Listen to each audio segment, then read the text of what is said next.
पाऊस चालू आहे, वातावरण पण थंड आहे आणि जर मंचुरियन खायची इच्छा झाली असेल तर घरच्या साहित्यामध्ये परफेक्ट हायजेनिक असे मंचुरियन घरच्या घरी कसे बनवता येईल ते आज मी तुम्हाला दाखवणार आहे। हाय फ्रेंड्स, कल्पनाच रेसिपीमध्ये पुन्हा एकदा तुमचं स्वागत आहे। चला तर मग रेसिपीला सुरुवात करूया। पण त्या अगोदर रेसिपी जर आवडली तर रेसिपीला लाईक, चॅनलला सबस्क्राईब करायला विसरू नका आणि बेल आयकॉनला क्लिक करा, म्हणजे येणाऱ्या ज्या माझ्या रेसिपी आहे त्या तुम्हाला पाहता येईल। कोबी मंचुरियनसाठी मी अर्धा किलो कोबी इथे घेतलेला आहे। तुम्ही बघू शकता इथं हा किसलेला कोबी आहे, पण किसण्या अगोदर मी स्वच्छ धुवून त्याची 1 ते 2 पानं काढून त्यानंतर ह्या किसणीने किसून घेतलेला आहे। छानपैकी किसून झालेला आहे। त्याला अजून बाकीचे साहित्य काय लागतं ते तुम्हाला दाखवते। इथे अर्धा चमचा क्रश केलेली हिरवी मिरची आहे। यामध्ये आपल्याला लाल तिखट पण वापरायचे, हिरवी मिरची पण वापरायची आहे, तर तिखट तुमच्या आवडीनुसार घ्यायचं आहे। 1 चमचा अद्रक क्रश करून घेतलेला आहे। 1 ते 1.5 चमचा लसूण क्रश करून घेतलेला आहे। थोडीशी हिरव्या कांद्याची पात घेतलेली आहे। पाव चमचा मिरी पूड घेतली आहे। अर्धा चमचा लाल तिखट। आणि आज आपण मंचुरियनमध्ये गरम मसाला वापरणार आहे। गरम मसाला वापरल्याने मंचुरियनची चव खूपच छान येते। 1 चमचा चिली सॉस घेतलेला आहे, 1 चमचा सोया सॉस, अर्धा चमचा व्हिनेगर आणि त्यानंतर तुम्हाला इथे दाखवते मी हा अजिनोमोटो घेतलेला आहे। पाव चमचापेक्षा थोडंसं कमी घेतलेला आहे, तर तुम्ही पाहिजे तर तुम्ही वापरू शकता किंवा स्किप करू शकता। मी इथे तुम्हाला सांगेन, तुम्ही जर कधीतरी मंचुरियन खात असाल तर अजिनोमोटो वापरला तर काही हरकत नाही आहे। त्यानंतर आपल्याला फूड कलर घ्यायचा आहे। 2 चिमूटभर मी फूड कलर पाण्यामध्ये वितळून घेतलेला आहे। त्यानंतर अर्धा किलो कोबीसाठी इथे अर्धा कप मैदा घ्यायचा आणि पाव कप कॉर्नफ्लॉवर घ्यायचा आहे आणि हवं तसं आपल्याला वापरायचं आहे। पाहिजे असेल तर तुम्ही सगळं वापरू शकता, कारण यामध्ये आपली कोबी जास्त येते आणि जे पीठ आपण वापरणार आहे मैदा आणि कॉर्नफ्लॉवर हे आपलं कमी प्रमाणात असतं। कोबी घेऊया आता आणि कोबीमध्ये आपल्याला चवीपुरतं मीठ टाकायचं आहे। मीठ थोडंसं कमी प्रमाणातच टाकायचं आपल्याला, कारण आपण जे सॉस वापरलेलं आहे त्यामध्ये सुद्धा मिठाचं प्रमाण असतं। तर इथं पाव चमच्यापेक्षा थोडंसं मी जास्त मीठ वापरलेलं आहे। अद्रक, हिरवी मिरची, लसूण जे आपण क्रश करून घेतलं होतं ते टाकायचं आहे। इथे तुम्ही अद्रक लसूणची पेस्ट वापरली तरी चालेल। आता जेवढे मसाले आपण घेतले होते तेवढे सर्व टाकायचे आहेत आणि यामध्ये आपल्याला पाणी जरा पण टाकायचं नाही आहे। जे सॉस टाकलेलं आहे त्या सॉसमध्येच आपल्याला मैदा आणि कॉर्नफ्लॉवर सगळं मिक्स करून घ्यायचं आहे। तर आता सगळे सॉस, सगळे मसाले टाकून झालेले आहेत। अजिनोमोटो थोडंसंच वापरणार आहे मी।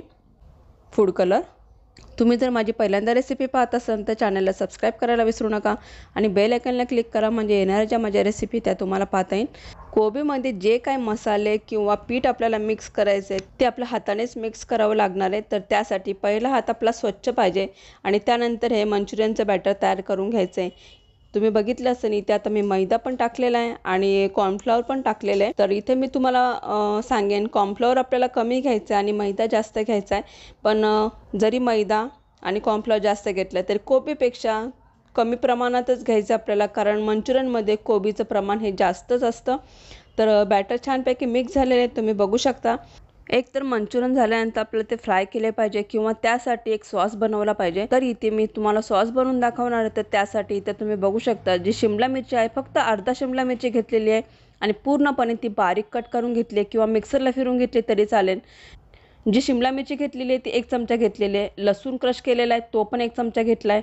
अद्रक 1 चमचा, कोबी घेतली आहे ती पण 1 चमचा घेतलेली आहे। तर सॉस जो बनवायचा आहे तर त्यासाठी आपल्याला हिरवी मिरची वापरायची आहे। अर्धी हिरवी मिरची बारीक कट करून घेतलेली आहे, कांद्याची पात आणि मेन इन्ग्रेडियंट आहे ते म्हणजे स्टारफूल। शेजवान सॉस बोला किंवा शेजवान चटणी बोला, तर त्याची जान आहे ती म्हणजे स्टारफूल। स्टारफूल जर तुम्ही वापरलं नाही शेजवान सॉसमध्ये किंवा चटणीमध्ये, जसं बाहेर तुम्हाला सॉस किंवा चटणी भेटते त्याची जी चव असते तर ती चव तुम्हाला येणार नाही। स्टारफूल हे मेन आहे, तर ते आपल्याला शेजवान सॉसमध्ये वापरायचं आहे। इथे काय सॉस पण घेतलेले, चिली सॉस घेतलेला 1 चमचा, सोया सॉस 1 चमचा, मिरी पावडर पाव चमचा, टोमॅटो केचप 1 चमचा, व्हिनेगर अर्धा चमचा, चवीपुरतं मीठ। इथे मी 3 चमचे कॉर्नफ्लॉवर घेतलेले आहे। थोडीशी ग्रेव्ही जी आहे तर ती पातळच धरणार आहे, तर मी म्हणून 3 चमचे कॉर्नफ्लॉवर घेतलेले। यामध्ये पाणी टाकून आपल्याला मिक्स करून घ्यायचं आहे। त्यानंतर अजिनोमोटो घेतलेला आहे, तो मगाशी पण मी तुम्हाला दाखवला, तर त्यातलाच मी थोडंसं ह्याच्यामध्ये पण टाकणार आहे। आणि ह्या सॉसमध्ये आपल्याला फूड कलर पण थोडंसं वापरायचं आहे। तर गॅसवरती मी पॅन गरम करायला ठेवला आहे। पॅनमध्ये आपल्याला 2 चमचे तेल टाकायचं आहे आणि त्यामध्ये पहिल्यांदा आपल्याला स्टारफूल जे आहेत ते पहिल्यांदा फ्राय करून घ्यायचं आहे। त्याची चव जी आहे ते तेलामध्ये छानपैकी उतरली पाहिजे। त्यानंतर अद्रक, लसूण, हिरवी मिरची हे चांगलं फ्राय करून घ्यायचे आपल्याला। तर तेलामध्ये फ्राय करताना गॅस आपल्याला फुलच ठेवायचा आहे। या शेजवान चटणीमध्ये जास्त आपल्याला भाज्या वापरायचे नाही आहे. फक्त 2-2 चमचे मी शिमला मिरची बारीक कट केलेली आणि कोबी घेतलेली आहे 1-1.5 चमचा आणि कांद्याची पात. ह्या 2च भाज्या शेजवान चटणीमध्ये वापरायच्यात. पण अद्रक आणि लसूण हे जास्त प्रमाणात वापरायचं आहे. इथं मी क्रश केलेली अद्रक लसूण वापरलेली आहे, तर तुम्ही अद्रक लसूणची पेस्टसुद्धा वापरू शकता. तर आता इथं तुम्ही बघू शकता मी शिमला मिरची, कोबी हे टाकून चांगलं फ्राय करून घेतले. त्यातच कांद्याची पात पण टाकून फ्राय करून घेतलेली आहे. आता इथे जे आपण सॉस घेतलेले आहे ते टाकायचं आहे आणि मिरी पावडर, मीठ हे सगळं टाकून आपल्याला एकदा परत मिक्स करून घ्यायचं आहे. आणि अजिनोमोटो पण थोडासा मी टाकलेला आहे, तुम्ही स्किप करू शकता. 3 चमचे इथे कॉर्नफ्लॉवर घेतलं होतं, ते आपल्याला पाण्यात टाकून मिक्स करून घ्यायचं आहे. 3 चमचे पीठ घेतलेलं आहे, तर आपल्याला 3 वाट्या पाणी घ्यायचं किंवा ग्लासाने तुम्ही मेजरमेंट घेतलं तरी चालेल. एका चमच्याला 1 ग्लास पाणी आपल्याला वापरायचं आहे. आणि पहिल्यांदा आपल्याला हे पीठ जे आहे ते थोडंसं पाणी टाकून मिक्स करून घ्यायचं आहे छान. त्याच्या ज्या गुठळ्या आहेत त्या पूर्ण काढून टाकायच्यात. हे छानपैकी मिक्स करून झालेलं आहे. आणि हे आता आपल्याला जे फोडणी तयार केली आहे त्यामध्ये भाज्या, सॉस आणि काळी मिरी टाकून त्यामध्ये आपल्याला हे टाकायचं आहे. इथे मी 3 चमचे पीठ वापरलेले, तर आपल्याला 3 वाट्या पाणी वापरायचं आहे किंवा तुम्ही 3 ग्लास पण पाणी वापरू शकता. कारण आपल्याला किती सॉस घट्ट पाहिजे, किती पातळ पाहिजे त्यानुसार आपल्याला पाणी टाकायचं आहे. जेवढं आपण कॉर्नफ्लॉवर वापरलेला आहे त्यामध्ये छानपैकी घट्ट हा सॉस तयार होतो आणि तो तुम्ही जे आपण मंचुरियन बनवलेलं आहे त्याबरोबर खायला खूप छान लागतो. तुम्ही मंचुरियन जे असतात ते तुम्ही भाज्या टाकूनसुद्धा फ्राय करू शकता, पण मी थोडासा पातळ असा सॉस बनवलेला आहे, तर त्याबरोबरसुद्धा खूप छान लागतात मंचुरियन. तर तुम्ही नक्की एकदा ट्राय करा. तुम्हाला कशी वाटली रेसिपी ही मला कमेंट करून नक्की सांगा.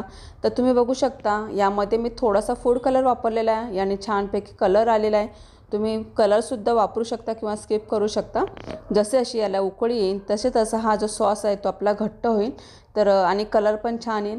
तर बघू शकता तुम्ही याला उकळी यायला लागलेली आहे. तर आता जो सॉस आपण बनवलेला आहे तो छानपैकी घट्ट झालेला आहे. बाजारचा शेजवान सॉस तर तुम्ही खाल्लाच असेल, पण आज जी आपण रेसिपी पाहिली त्या पद्धतीने जर तुम्ही शेजवान सॉस बनवला तर तुम्हाला परफेक्ट शेजवान सॉस घरी बनवता येईल. बाजारातला शेजवान सॉस खायचा विसरून जाल. तर नक्की एकदा रेसिपी ट्राय करा. शेजवान सॉस आता तयार झालेला आहे. एका साईडला मी तेल पण गरम करायला ठेवलेलं आहे आणि त्यानंतर आपण जे पीठ भिजवलं होतं मंचुरियन काढण्यासाठी त्यात थोडीशी कोथिंबीर मी मिक्स केलेली आहे. मंचुरियन काढायची पद्धत एक वेगळी असते, कारण मंचुरियनचे जे असतात ते छोटे छोटे बॉल बनवतात किंवा हातामध्ये असं पीठ घेऊन तुम्ही अंगठ्यामधून जे पीठ बाहेर येतं ते थोडे थोडे असे पीस काढून तुम्ही तळून घेतले तरी गोल बॉल छानपैकी येतात. नाहीतर तुम्हाला नसेल जमत तर तुम्ही भजीसारखे सुद्धा काढू शकतात. तर तुम्ही बघू शकता तेल चांगलं आपलं गरम करून घ्यायचं आहे, त्यानंतरच मंचुरियन काढायचं आहे. एकदा तेल गरम करून घ्यायचं आहे, त्यानंतर 4 ते 5 मिनटं छानपैकी एकदा फ्राय करून घ्यायचे आहेत. इथे मी डबल फ्राय करून दाखवणार आहे तुम्हाला जर डबल फ्राय करायची नसेल तर तुम्ही सिंगल 6 ते 7 मिनटं छानपैकी मीडियम गॅसवरती मंचुरियन फ्राय करू शकता. तुम्ही जर गॅस फुल करून मंचुरियन फ्राय केले तर वरतून ते पटकन लाल होतील, आतमध्ये तसेच ते नरम राहतील. जे मंचुरियनला क्रंचीपणा पाहिजे ते येणार नाही. तर त्यासाठी आपल्याला डबल फ्राय करायचे आहेत, नाहीतर तुम्ही 7 ते 8 मिनटं मीडियम गॅसवरती फ्राय करू शकता. त्याने पण छानपैकी क्रिस्पीपणा येणार मंचुरियनला. तर बघू शकता तुम्ही इथे 4 ते 5 मिनटं मी झालेले आहेत आणि इथे मी मंचुरियन काढून घेणार आहे. एकदा मंचुरियन सगळे काढून घेतले की त्यानंतर फक्त आपल्याला जास्त तेल गरम करून फक्त 10 ते 15 सेकंद मंचुरियन परत टाकायचे आहेत आणि त्यानंतर ते सतत मिक्स करत फ्राय करून घ्यायचे आहेत. म्हणजे जे मंचुरियन आपण काढणार आहे डबल फ्राय करून तर ते छानपैकी क्रिस्पी होतात. तर इथे झालेले आहेत आता एकदाच सगळे मंचुरियन फ्राय करून. आता मी परत हे 10 ते 15 सेकंद फ्राय करून घेणार आहे.